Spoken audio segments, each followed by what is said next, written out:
Don't you agree? Chief, it is a master stroke of psychological strategy. Thanks.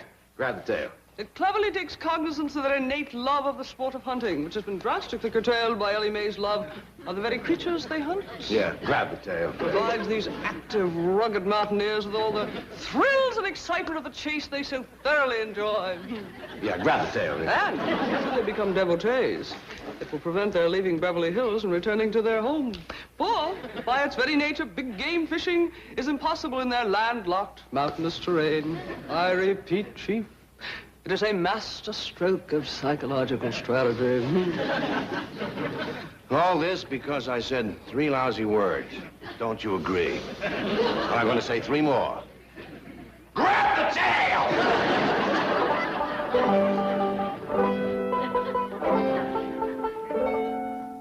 Granny, me and old Duke here is plumb tuckered out. We walked clean over to the golf pasture looking for some game. What'd you get? We got mean mouthed and stick chased out of there. You mean you come home with nothing, empty-handed again? Well, we did manage to find a few of them golf eggs. Throw them out, Jed. They just can't be cooked. I boiled them and porched them and fried them. And they still come out gummy as an old boot. Doggone it, I wanted some fresh game meat. Well, looks like we's caught betwixt and between, Granny. Folks don't want me shooting the gun, and when I snare the game, Ellie makes a pet out of it. Uncle Jed, Granny! Come see what Mr. Drysdale and Miss Jane brought us. A great big old fish about this long. Fish that size must be a channel cat. Yeah, some catfish rolled in cornmeal, deep fried. Ought to taste pretty good right now, huh? It sure would. Come on, let's go. Remember, not a word to my wife about giving this trophy to the Clampetts. Right, Chief. That fishing trip to the Gulf of Mexico cost us about $4,000. And this is all we have to show for it. I understand. Plus which, it took her 6 hours to land it. Well, doggies, that is a big fish. Ain't no catfish. Looks like a carp. No, this is a tarpon. That's a saltwater fish. Oh, you cook them in salt water, do you? No, it lives in salt water. The tarpon is a noted deep-sea game fish.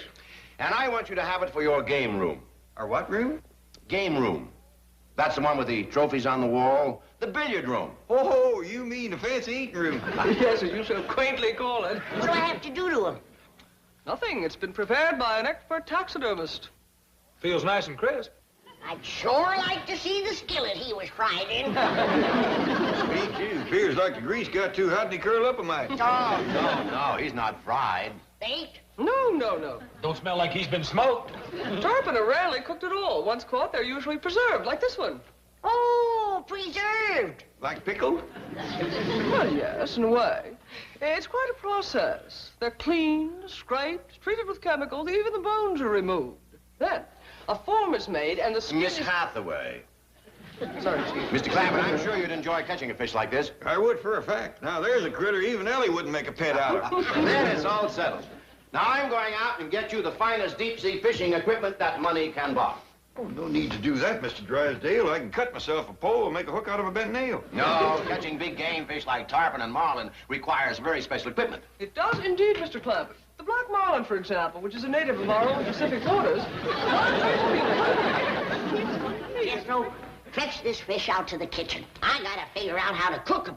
But, Granny, Miss Jane said you didn't have to do nothing more to it. She said that it was all... I heard what she said, but I say that this fish ain't got a fresh-caught look to it. And nobody's chomping on him till I've cooked him. Yes, ma'am, Granny.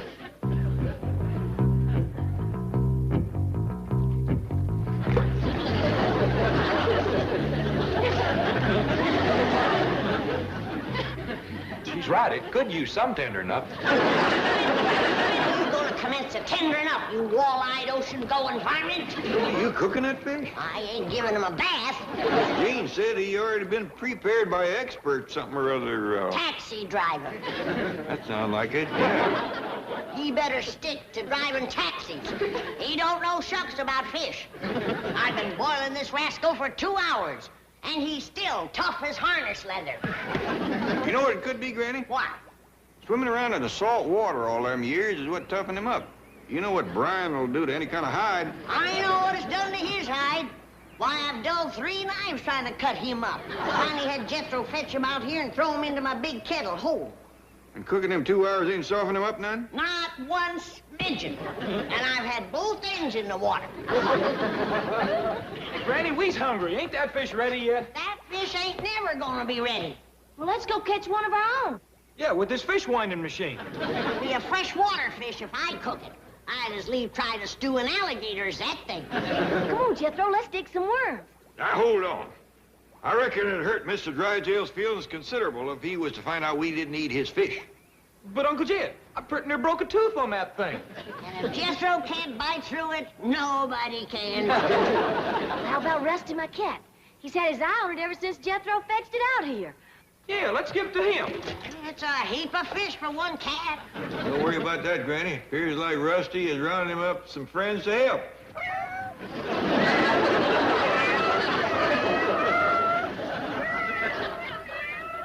All I can say to you is,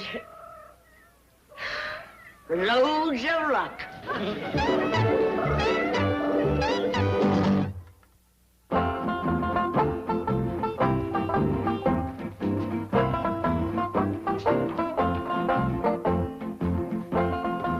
Well, didn't you cut poles for Paul and Granny? Granny's gonna use the new store-bought pole from Mr. Drysdale, and Uncle Jed's gonna try out his new fishing machine. You dig a nice bucket of worms, Ellie? Yes, sir, Pa. They's on the truck. What's that thing you're wearing? Well, this here is a fishing machine harness for holding this here fishing machine. I still say that's a mighty short pole. I reckon it's meant for fishing over the side of a boat, Gran. Ain't gonna get me on no boat. Ain't figuring to. They work just well off a bridge. You know any good fishing bridges, Jethro? Only bridge I know goes over the Los Angeles River. Ain't nothing like a river for catfish. Let's get going. Wasn't much water in it last time we was there. Maybe the beavers had it dammed up. If May's still there, can I bring home a beaver? No more critters. Quiet down, Granny. We ain't bringing home nothing but fish. Let her roll, Jethro.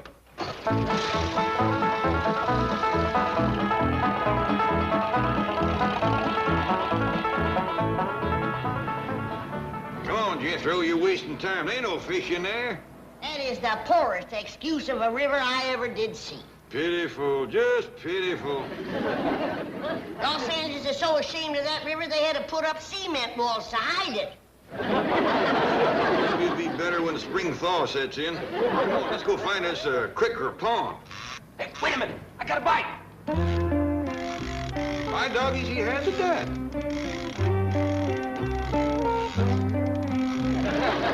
Gilly, fetch my pole, quick!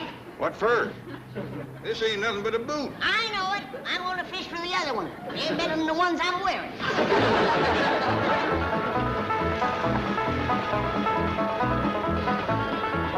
You youngins wait here. Granny and me is going in and talk to Mr. Drysdale. Yeah, I have a few things to say that you might oughtn't to hear. Him and his Beverly Hills fishing. Now, simmer down, Granny. We'll get it straightened out. Keep an eye on the poles and stuff. Guess what, Chief? What? You're taking the Sea Witch tomorrow. I am not. You know she doesn't get along with the Clampetts. The Sea Witch is the boat you've chartered. Oh. Well, don't scare me like that.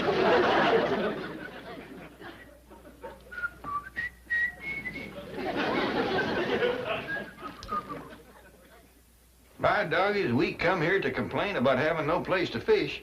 You ought to see where poor Mr. Drysdale is trying his luck.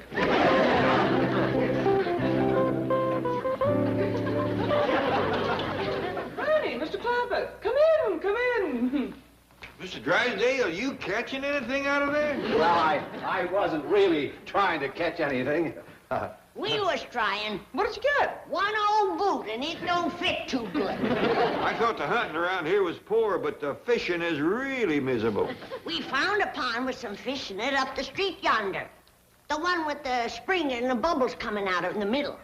Oh, that's a municipal fountain, and those are goldfish. I hope you didn't try to catch any of those. Oh, yeah, we caught a lot of them, but we threw them all back. The biggest one was no better than that. Mr. Clampett, Granny, tomorrow you will have the fishing experience of your lives. I have chartered a boat. I ain't setting foot on no boat. Granny, you'd be perfectly safe. It's quite large, and there's an expert crew aboard. I ain't getting on no boat. But you love it, Granny. Wait till you experience the thrill of hooking a giant barracuda, I ain't going. of fighting sea bass, I ain't going. bonita, albacore, I ain't going. yellowtail, You can call me coward all you want. I ain't going. Please, Mr. Clampett, bring her back. I want to explain. I'll bring her back, but you're gonna have a job getting her on the boat. Granny's right fond of fishing, but she likes to do her rocking on dry land. Doggone it. Deep-sea game fishing is made to order for that scrappy little woman. One look at a 500-pound sea bass, and she'll never fish in fresh water again. Chief, I've got an idea.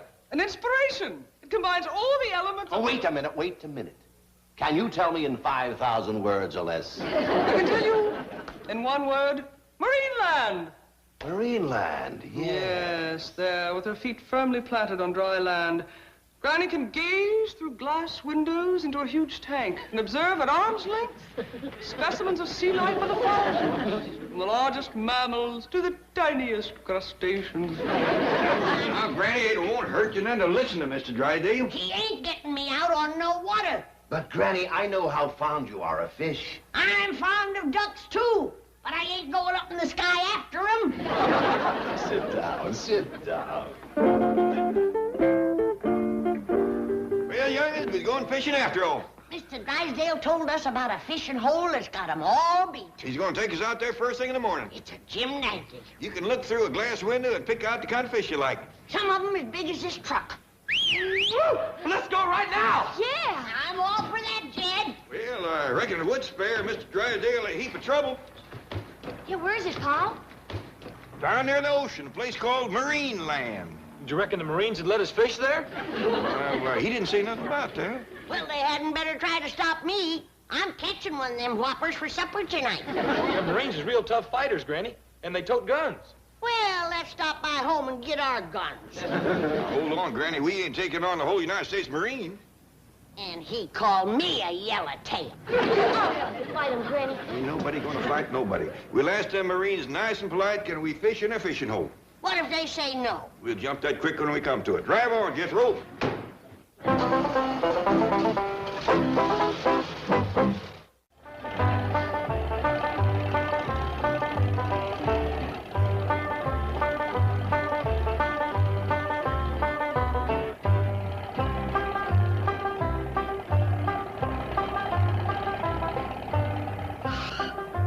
Excuse me there, young feller. Are you a Marine? No, sir, Air Force. But there's a Marine. Oh, Sergeant. Yes, Lieutenant. These people seem to be looking for a Marine. Yes, sir.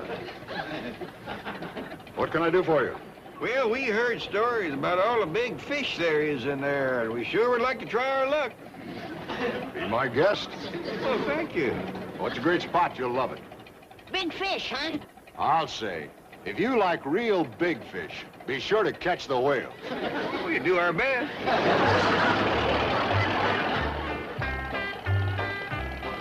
Sure is nice of the Marines to let us use their fishing holes. Yeah. Hey, this looks like a good one. Pull up here, Jethro.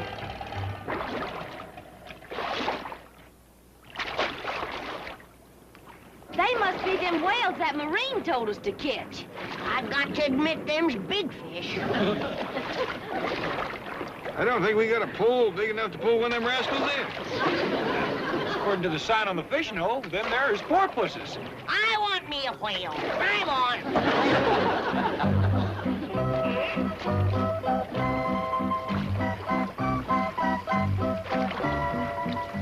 What's these critters? Sign says these here is seals. Well, let's see what else we can find. I want me a whale. I like them, especially that baby one.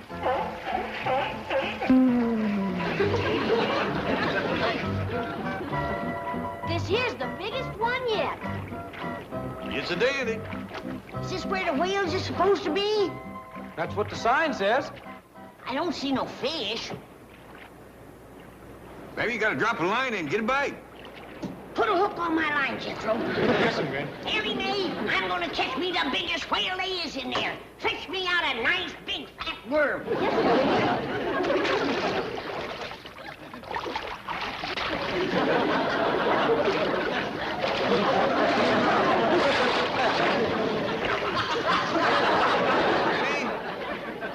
I don't don't believe I'd bother with a worm if I was you. Think a grasshopper would make better bait?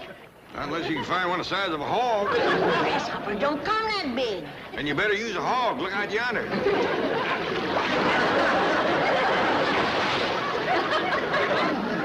Here he comes again.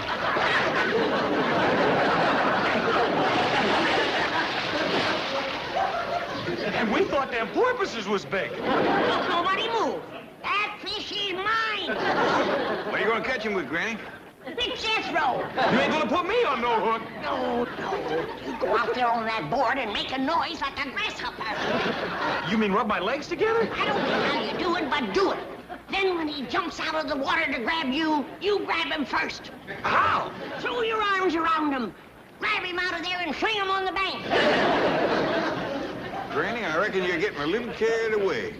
Now, I'd be proud as you to take that big rascal home, but instead of gaining the fish, we might be losing the boy. If the Marines can catch him that big, so can we. Come on, Jethro.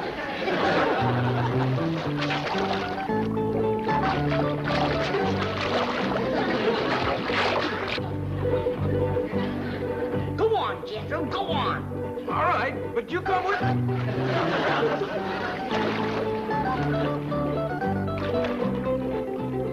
What's the matter, Jethro? You scared of a fish? Well, that's what I am. Here's a whole bucket of fish. Why don't we take these home? Then we don't have to bother that big ugly rascal. Give him one. He'll think we're friendly. Catch him off guard. Go on, Jethro, go on. I'm sorry. I didn't mean you're ugly. That's right, Jethro. Tempt him again.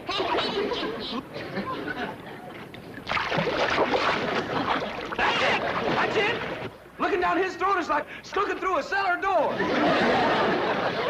All right, Granny, that's enough. Come on, Jethro, get off of here.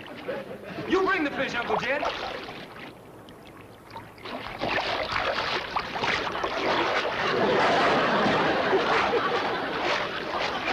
Wants another fish, Jed?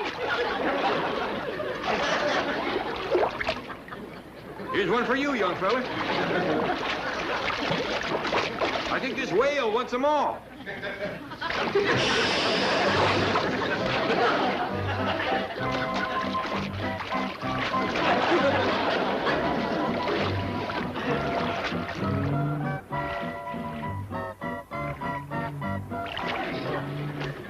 It's a baby walrus. Ain't he cute, Paul? Can I take him home? Hadn't better, Ellie. He'd remind Granny too much of Leif Crick. Ain't that right, Granny? Where'd you go, Granny? Jethro! Put me down, you big coward. I caught her, Uncle Jed. She was pricking her back to the whale tank. I reckon we better head for home. I'll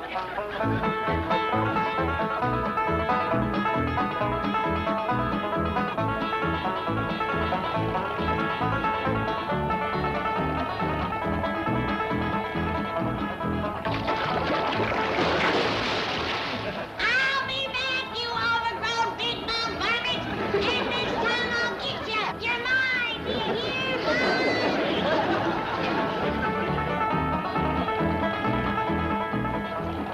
I can't stand it. Turn around and go back. We're going home, Granny. Now quieten down. You can't catch a whale, Granny. It's too much fish for a little woman like you. That fish don't live that's too much for me. I'll see him in my skillet if it's the last thing I ever do. Just getting close to him, Lyle, will be the last thing you ever do. Now settle down.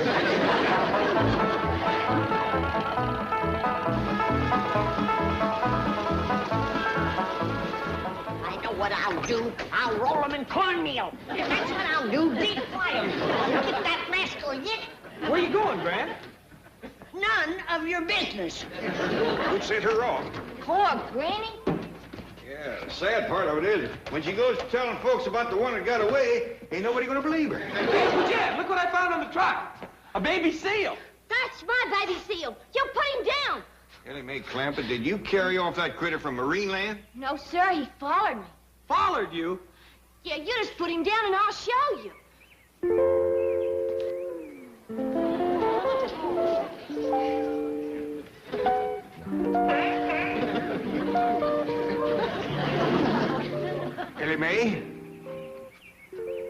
followed you to the truck, but he didn't get up by himself. No, sir. I helped him a little. We'll help him again, because we're taking him back. Come on, Whiskers.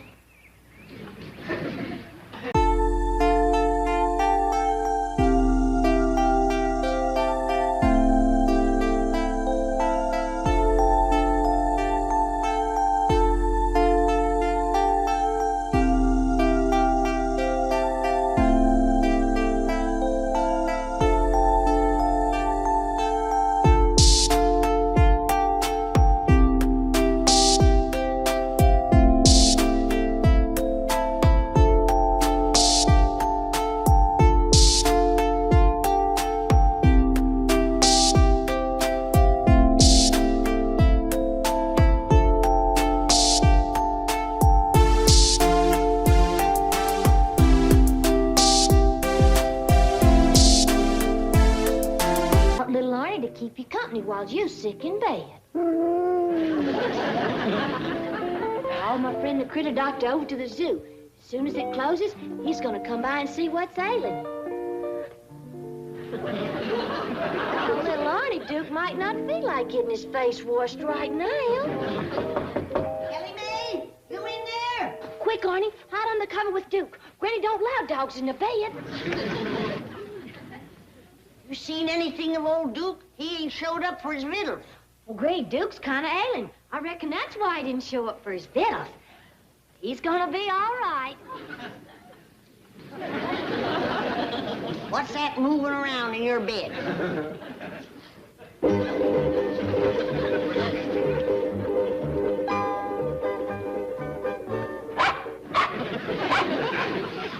Mind your tongue, little dog. Now, don't get riled, Granny. Duke's been feeling poorly, and I didn't want him crawling under the house like he usually does where the critter doctor couldn't get to him. Well, that's mighty kind of you. Crawling under the house ain't so easy anymore at my age. But I didn't mean you, Granny. I meant the real critter doctor. What did you say? I said I called the real critter doctor, the one over to the zoo that's been to college, you know. Are you telling me that I ain't fit to doctor a dog? Oh, no, ma'am, Granny. I've doctored this family man and beast for 50 years. I've tonicked everything from cats to cousins and never a complaint. Holler about, Granny. Dad, you gonna paddle this young'un or should I do it? Oh, what she's done at once paddling. Old Duke is ailing. I think she called me to doctor him. No, I ain't good enough. Yeah, Granny, I don't think Duke is ailing that much. Well, she called that smart alecky college boy critter doctor to come over here. College boy, huh? Now, Granny, Dr. Martin ain't no smart alecky college... Don't back-talk me, girl. Well, if you're gonna get so riled, I'll just call the doctor and tell him not to come. Hold on, Ellie. Maybe it's a good idea for you to call that critter doctor and tell him to come on over. What did you say? Don't play off the handle. Come on outside. I'll explain it to you. You don't have to explain nothing to me, Jed. The handwriting is wrote on the wall big and plain. Granny, go home. Granny, we don't need you no more. Granny, you is good for nothing. Get out from underfoot. Now, Granny. Now, he says. Don't wait, he says. We through with you, he says. All right, Jed. Just send my poor old weary bones back home. Rest in peace in the hills.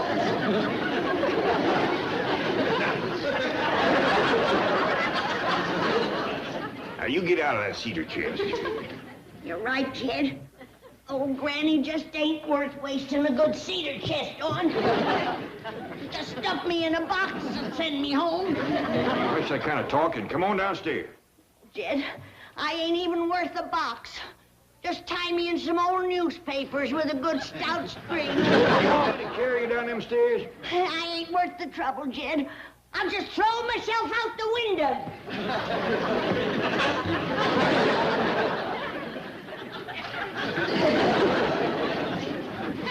You can gather me up in an old gunny sack.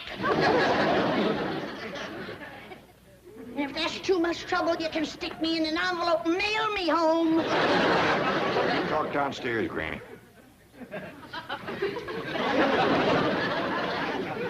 I guess I ain't even worth the stance. How about sending me parcel post. It ain't Duke I want the critter doctor to come see. It's Ellie Mae. She ailing? Of course not. But he might be just the beau we've been looking for that girl. You think so? I knowed he was a college boy. I'd had him over before this. He's always talking about how nice he is and good with critters. But suppose he's married already? We'll find out. Ellie Mae, if he ain't, we'd ask him to stay for supper. Yeah. Yeah, Pop? Granny had a good idea. Why don't you call that critter doctor and ask him to bring his wife and stay to supper? Well, thank you anyway, Granny, but he ain't got no wife. Oh, now that's too bad. Well, ask him to stay to supper anyway. Okay, Pop. And put on a nice, pretty dress. Well, what for? Cat fur to make kitten breeches. Do as I tell you. Oh, look! Oh, Duke's well. Now we don't have to bother Dr. Martin at all.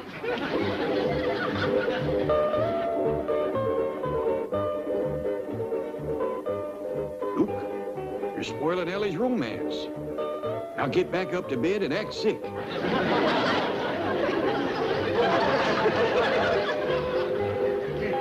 Duke had a relapse.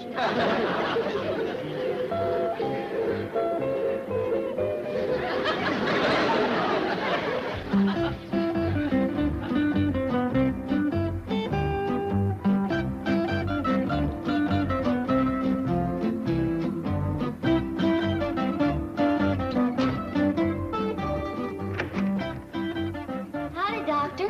I seen you coming from my window up yonder. Ellie Mae. Is this your home? Yes, sir. The way you dress when you come to the zoo and the way you love animals, I always thought you lived on a ranch. No, sir. This is all we got.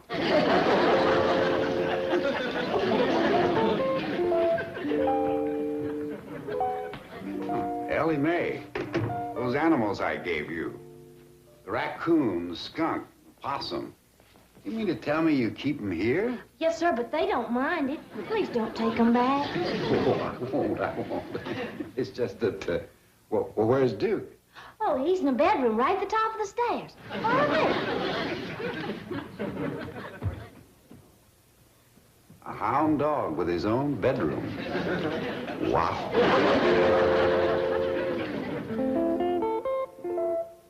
Doctor's here now. You ain't gonna be sick no more.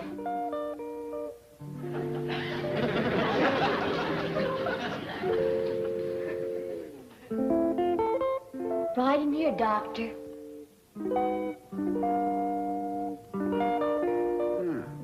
I hope my animals at the zoo never find out how yours live.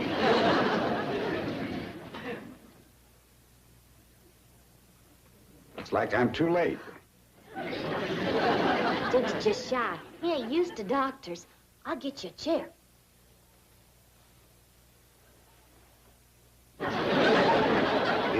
If you're a hound dog, you got real problems.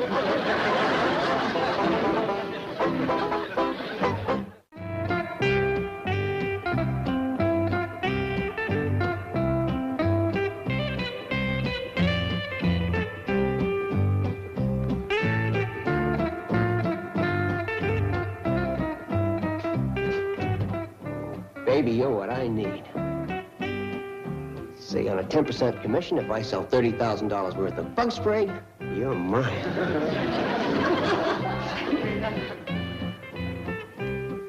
What you looking at, Granny? The critter doctor's out there. Dandy-looking young fella. I sure hope he ain't toting more varmints. Oh, Ellie. Get a move on, Ellie. I'll fetch him in and see if his intentions is honorable. Now, wait a minute, Granny. We don't even know he's here to court Ellie yet. You scare him away before they said howdy. Critter doctor's here? Yes, Ellie. We know that. Granny and me will wait in the kitchen. You call us out to meet him after a spell. Now, Ellie, that's a might nice-looking young feller at the door. You be nice to him. How do you do if I may have a few moments of your time?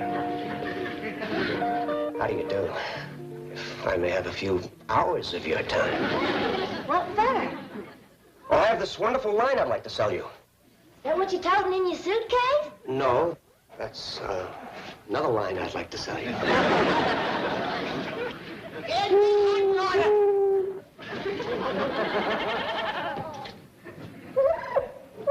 Jed, them pesky varmints have learned to open the back door. Simmer down, Granny. I'll help you round them up. Jed, I've been thinking. We hadn't ought to let that critter Dr. court Ellie Mae. Why not? 'Cause he's the one that give her all these. If he comes courting on a regular, we'll end up with more varmints than the zoo. Yeah, look on the bright side, Granny. She's got everything. Ain't no new ones he can give her. You are the most complete line of insecticides and pest control products money can buy. Fly spray, mosquito ointment, moth cakes, roach pellets.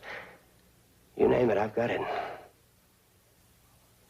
How about going in there where I can sit down? Oh, fine dandy. There's a nice soft sofa to sit on.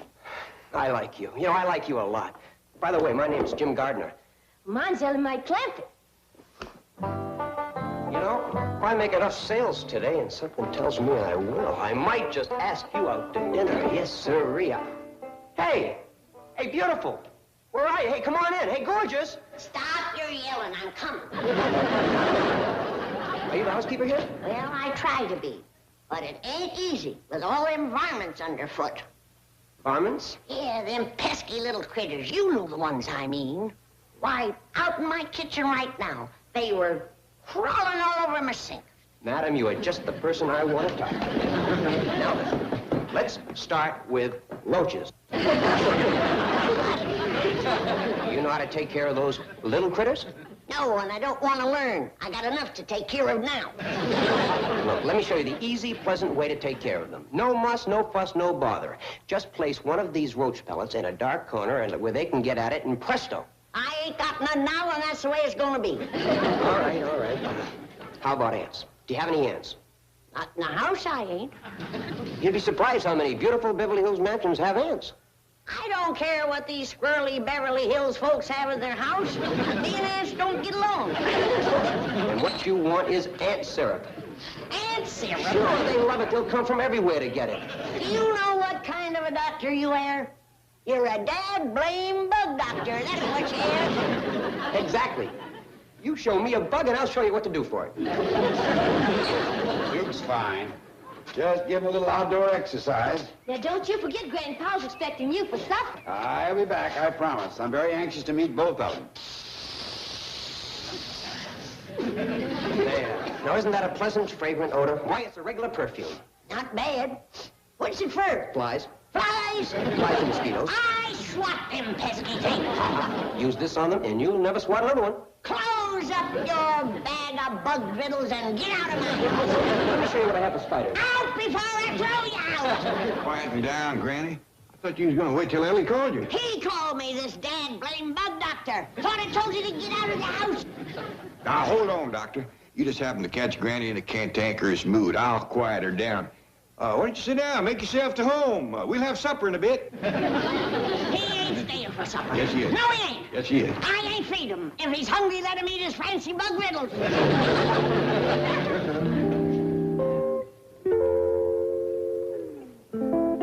Honey, if you weren't such a doll, I'd clear out of this bug house. Now, Granny, you listen to me. Now, you listen to me. It's bad enough that I have to be sewing clothes for a monkey or washing bed linen after a hound dog. But I'll be swished if I'm going around spraying perfume on flies and mosquitoes and giving parties for moths. Well, nobody wants you to. He does, that crazy bug doctor. Tried to sell me some moth cakes. Oh, jeez. And if that ain't enough, he wants me to give a bath to fleas. Granny. It's true. Tried to sell me flea soap, flea shampoo, and flea dusting powder. Look how frisky old Duke is now. The doctor sure fixed him up. See, Granny, he's a critter doctor. He's a bug doctor. Don't you have nothing more to do with him, Ellie. But I like him, and he's going to be here for supper. I ain't cooking for him. Well, why not? Granny just having one of her spiteful spells. Now, you get on out to the kitchen, and I'll talk to you directly.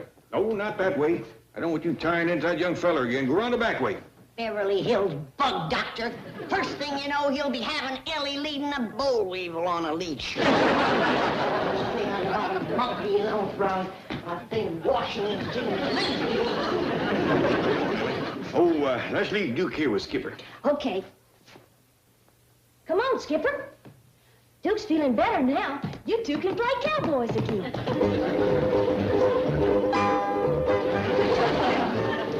I'll be doggone. They do play cowboy.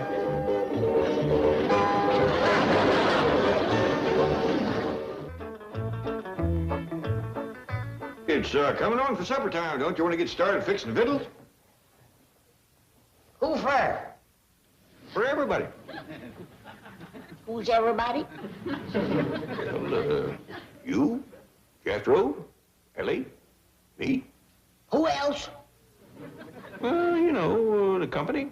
And who might that be? That nice-looking young fella Ellie Mae's got in there. You know who I mean. No. Tell me. The critter doctor. He's our bug doctor. All right, have it your way. But bug doctors got to eat too, you know. Not my cooking, they don't. You don't have to do no cooking. I'll just fetch some cold hog jowls out of the icebox, and we can open up a jar of pickled turnips. No, you don't. Once he gets a taste of my victuals, we'll never get shed of him. And then he can have a taste of my victuals. I reckon I can still cook up a passable pot of grits.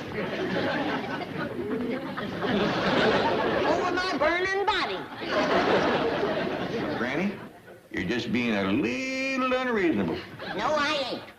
I don't want Ellie Mae marrying up with that Beverly Hills bug nut. Instead of grandchildren, you're liable to wind up burping a beetle. Hey, mister, if you want to wrestle with Ellie Mae, you ought to get a better hold on her than that. You want to wrestle? Huh? Later. Hey, Ellie Mae, the critter doctor's out in the hall. And he brung you a present from the zoo, too. You her brother? Well, shucks, no. Her boyfriend, huh? Well, I'm a boy, and we's friends. But mostly we's cousins. Oh, that's great. My name's Jim Gar. How do you spell that? Hope your Granny won't mind. He's still a little wild. Oh, I can tame him. I'm sure you can, but what about Granny? Well, ain't nobody can tame her. I mean, do you think she'll mind having another critter around? Well, let's go ask her. Extra nice. I'll be as charming as my years will allow. Oh, Ellie Mae, let's put him back in here. In you go. In you go.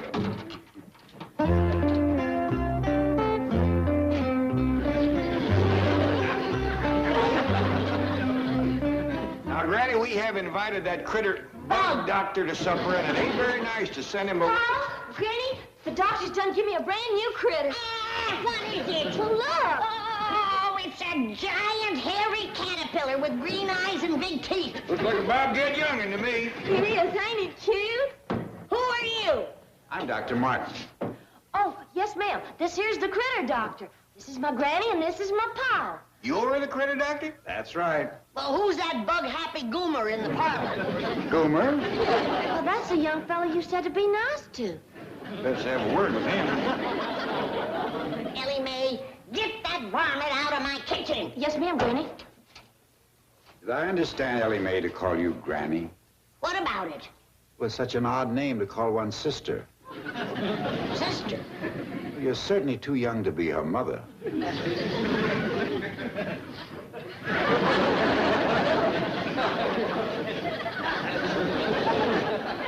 you must be related, because you have all of Ellie Mae's wonderful features. Her beauty of face, figure, her irresistible charm, her sweetness, and her loveliness. Well, I don't know whether it's your talk or this stove, but I'm commencing to warm up to you. What'd you say his name was again, Jethro? It's Jim Gar. Oh, mighty pleased to meet you. Same here. Actually, my name's Jim Gar. How you spell that? I just won't take no for an answer. You're staying to supper. How can I refuse such a gracious invitation from such a lovely lady? You're kind of slighting this one, Doctor. Well, Granny, I don't know whether it's your talk or this stove, but I'm commencing to warm up to you. What do you say his name was again, Jethro? It's Jim Gar. I just won't take no for an answer. You're staying to supper. How can I refuse such a gracious invitation from such a lovely lady? You're kind of slighting this one, Doctor. A home-cooked meal would be a real treat for me. I usually eat in a restaurant. Well, you're in for a feast tonight. We'll start off with some crawdad tails, deep-fried in possum fat, crispy and crunchy, and then some owl soup. Owl soup? Barn owl. And then the special dish, stuffed gopher. You mean, gopher? That's only the beginning. Granny, that little bobcat's just getting along dandy with all my other critters. Can he stay? Well, I reckon so. That young fella wants to know, can he take you out for supper? That's a wonderful idea. Hold on, Doc. You're my date. Have a good time, but don't stay out too late. And behave yourself. Don't park a neck. We won't. Speak for yourself.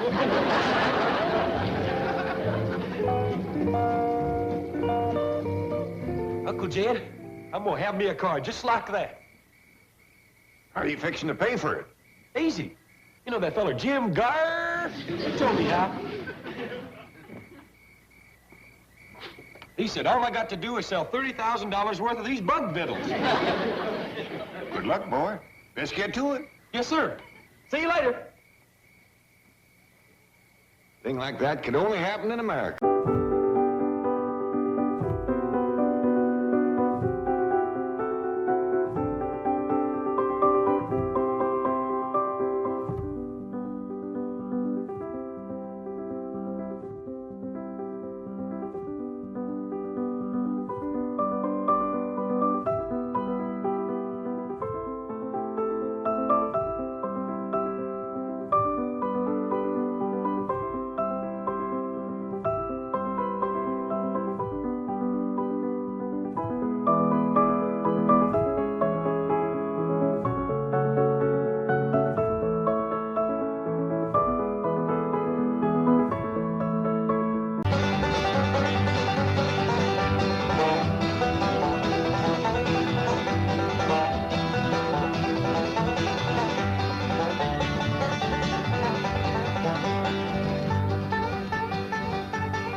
Please don't bother me now.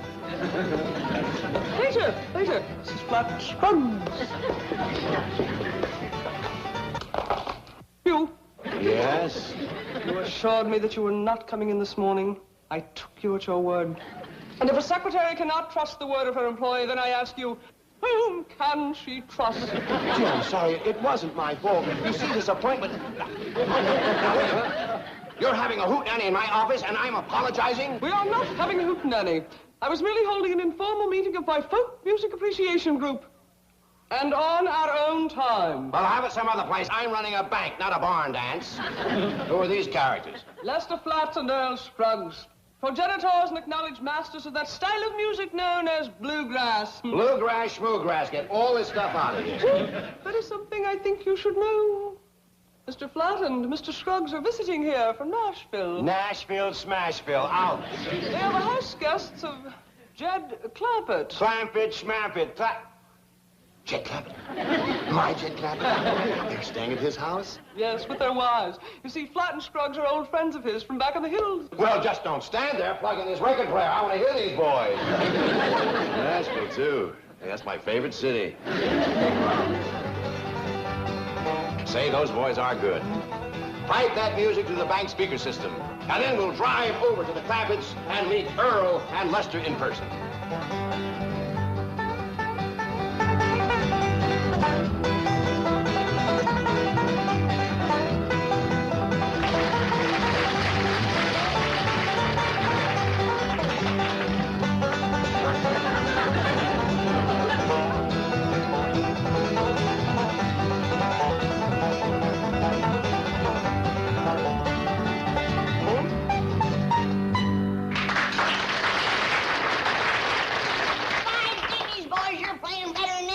That's a fact. I ain't seen anything picked that fast since Jethro got in the berry patch. What do you call that number? That was Foggy Mountain Breakdown, wasn't it, boys? That's what we call it in the evening, Granny, but if we play it before noon, it's called the Louise and Gladys Wake Up. Yeah, it's the only way we can get our wives out of bed in the morning. Well, that's what we get for married city girls. Well, city or country, I bet that opened their eyes. I'll go get breakfast on the table. Well, we'll help you, Granny. I've done had my breakfast, and I'm late for school now. So long, Jethro. Yeah, behave yourself. See you later. Don't forget your lunch. Don't worry, Uncle Jed. I got it. You know, Earl, I don't hear her wives stirring around up there yet. Let's give them another blast. Good idea. Jed, how about stomping the course this time? Well, I don't know if I can stomp fast as you can pick, but I'll do my best. Let it go, Earl.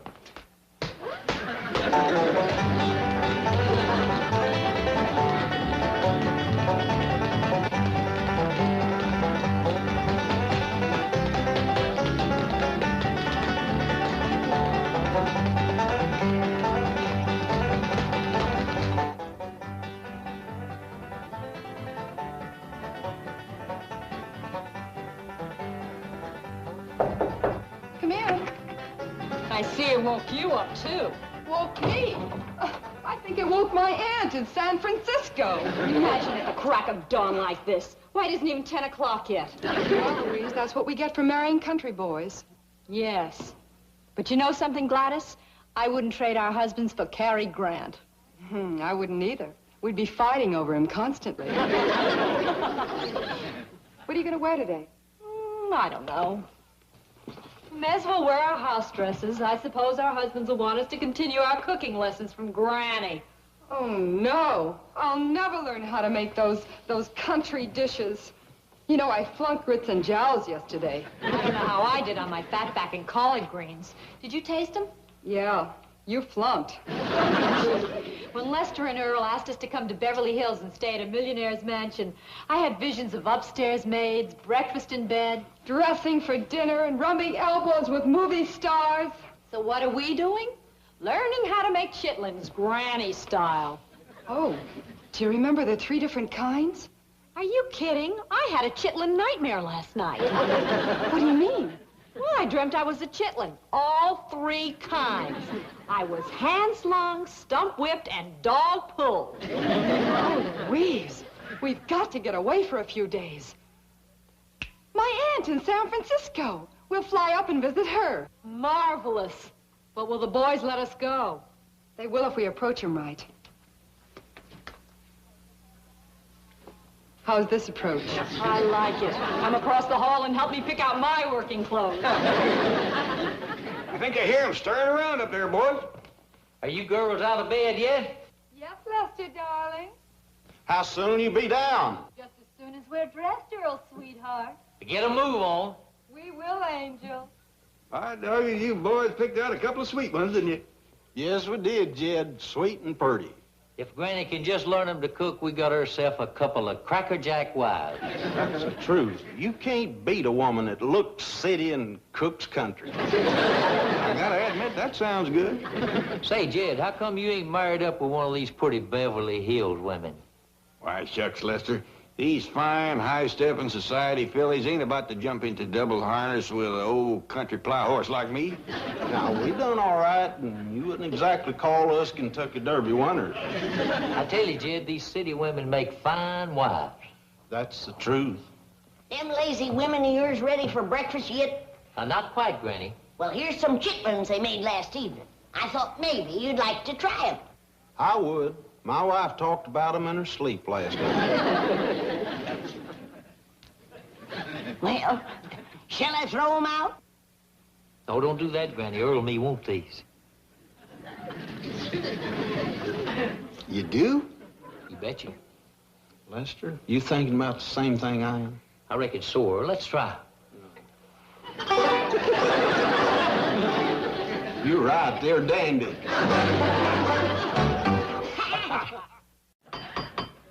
Small wonder that I have become an aficionado, and I'm so thrilled at the opportunity of meeting them in person and shaking those extraordinarily talented hands. Well, howdy there. Come in, come in. Boys, this here is Miss Hathaway and Mr. Drysdale from down to the bank.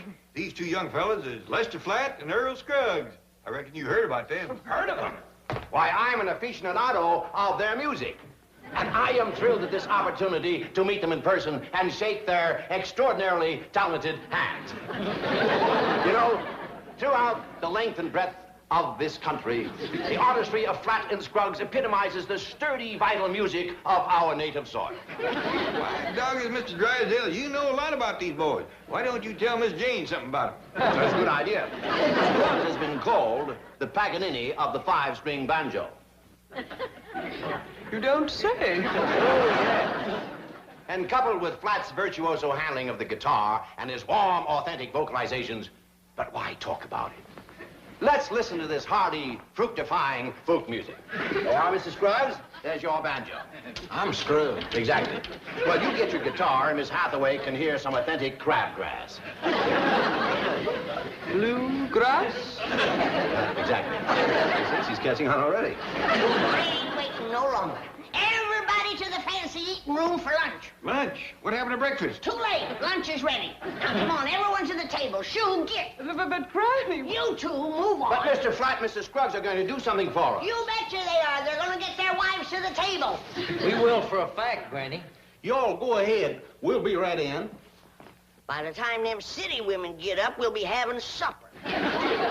You know, Earl, I'm commencing to get aggravated at their wives. Me too, Lester, me too. Sometimes I ask myself a question, why did I marry a city woman? Me too, Lester, me too.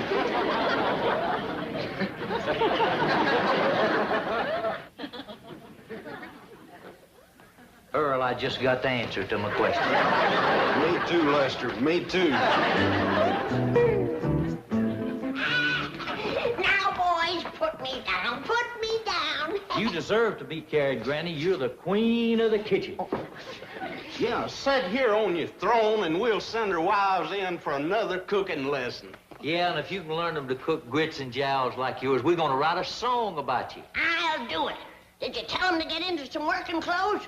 Yeah, they had some foolish idea about going to San Francisco, but we put a stop to that. Where did we go wrong, Louise? Should have asked them before lunch. Once they tasted Granny's victuals, it was no contest. Well, let's forget about San Francisco and go back to cooking school. No, wait. I can't face another lecture on advanced grits and jowls. There's gotta be some way of playing hooky. You ought to be ashamed of yourself, making me climb up that there tree after you. I just wanted you to meet our company. This here's my bobcat. Want to hug? No thanks. Don't be scared. You won't hurt him. What's the trouble, ladies? Really, May Clampett, you know better than to bring that bobcat in the house. Now get him out of here. Well, yes, sir, Paul. Come on, Bobby. We'll just climb back up that third tree. I sure wish somebody'd take that young'un in hand and make a fine lady out of her. That'd be quite a job. Not in San Francisco. I beg your pardon? Well, Gladys and I could do a lot for her, but we'd have to get her away. From her critters and things. Yes, to a city like San Francisco. And I got to admit that Beverly Hills ain't done a lot to help her. Oh, but I couldn't ask you ladies to give up your cooking lesson. Ask us, ask us. Are you boys planning any personal appearances while you're out here? Well, just one, Mr. Drysdale. We're hoping to play for Jed Clampett's wedding. What's this? Mr. Clampett is getting married? Well, if we could sell him on the notion, that's one reason we brought our wives along. Right, Earl? Yes, we hope it'll answer this question. Can a man from a little cabin in the hills find happiness as the husband of a beautiful and educated city woman? You two certainly seem to have found happiness. Pretty near, pretty near. Yeah, just a grit and a jowl away. Well, speaking of your beautiful, sophisticated city wives, how did you happen to meet them? We were playing an engagement in New York City, and we held an audition for girl singers. Yeah, there must have been 300-400 girls showed up. And Gladys and Louise stood out from the crowd. They must have had beautiful voices. You know something, Earl? We never did find out if they could sing. Chief, that's how we can find a wife for Mr. Clampett. What?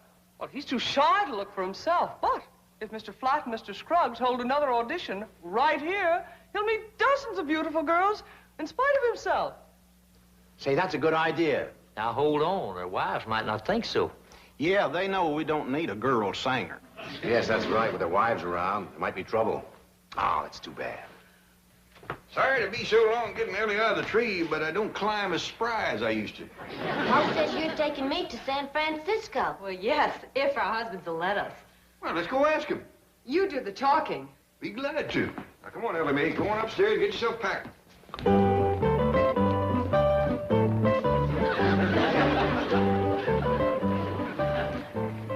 Say, Lester and Earl, your wives here like to go to San Francisco. Hey, that's a great idea. How soon can you leave? You don't just stand there jawing about it, get packing. Jed, you know you ought to have yourself a sweet, pretty wife like Earl and me's got. Well, I don't get to travel around much like you boys. I don't get to see many women. You never can tell when you'll run into a bunch of them. Oh, yes, that's true. The big city's not like living in isolation back in the hills. Yeah, back there, a feller had to get himself a wife out of a catalog. Yeah, listen to this song, Jed, and then you'll know how lucky you are.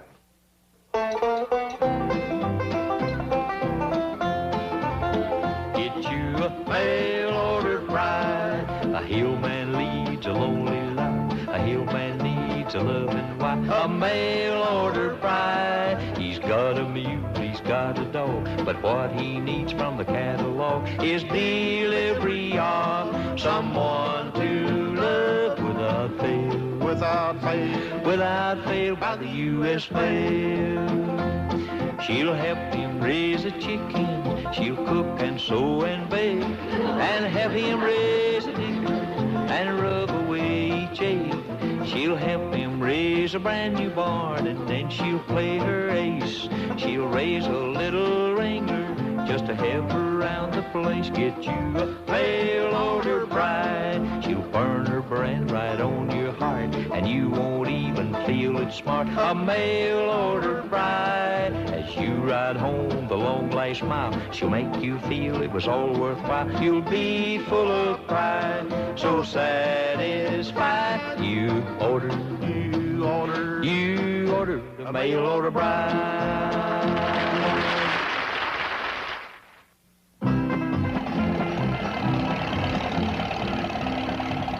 Really, Jethro, you don't have to drive us clear out to the airport. We can still take a taxi. Yes, just pull over to the corner and stop. Shucks, Jethro don't mind driving us. Uncle Jed wants me to help you with the suitcases. Yeah, he's almost strong as me. I'm stronger. If you don't believe me, just feel these muscles. We believe you. Watch the traffic. Yes, ma'am. Hey, you know something? That's the fourth fella that's whistled at us. I wonder how come.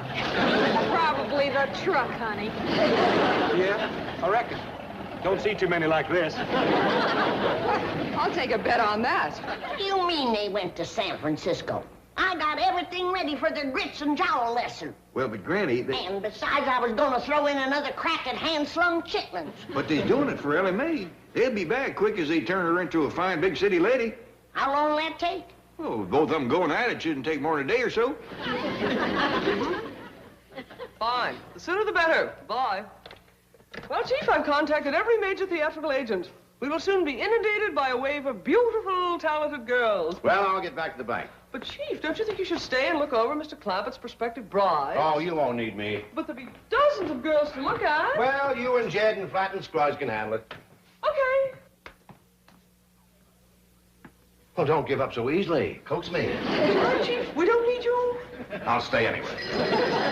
I'll just feel better if we tell the boys we got here all right. I bet they miss us already. Hello? May we speak to Lester Flat and Earl Scruggs, please? Well, if it's about the audition, that won't be necessary. Audition? For Flat and Scruggs?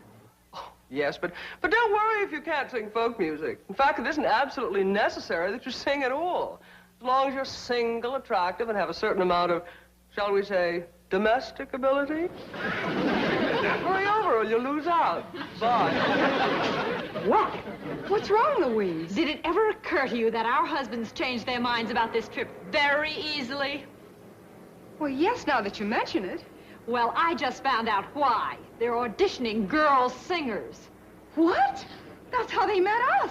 Don't I remember? Come on. Ellie Mae, we're going back home. Hurry. You're next, my dear. Good luck. Thank you. All right, number 52, your name, please. Billy Evans. Evans. Age?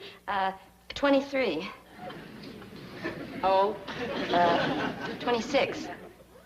7.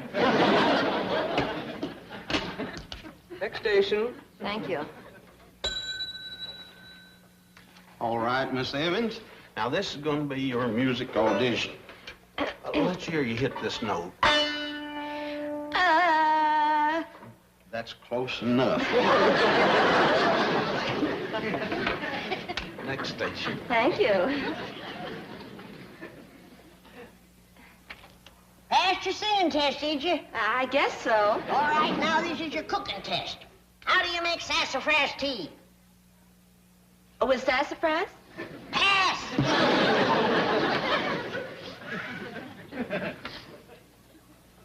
Now, let's see you sweep. All right, ma'am. Thank you kindly. That'll be all. Right out this door, please. Thank you, ma'am. Well, Jed, what did you think about that one?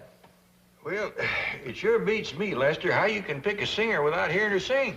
Well, Jed, you know, the finest career that a woman can have is getting married and making a home. Now, what did you think about her as a possible wife? For who?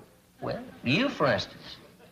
Now, Lester, you've been edging around with that question. I think I ought to tell you something. Yeah, what's that? If I ever do get married, I want to keep my wife here at home.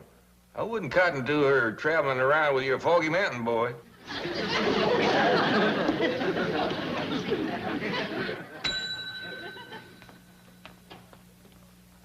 Gladys and Louise just came in. Tell them to get in line, Chief. No special favors. Where are our husbands? There's mine. And there comes mine. Well, look yonder, Lester, your wives is back. Yes, so long, Jed. Lester Flat. Gladys. It's good to have you back, darling. Darling me. Since when do you need a girl singer? Well, now we don't that you and Louise are back. That's right. Girls, sing Mail Order Bride to Mr. Clampett. And, Jed, we hope it'll give you an idea, because Earl and me just went out of the wife-finding business.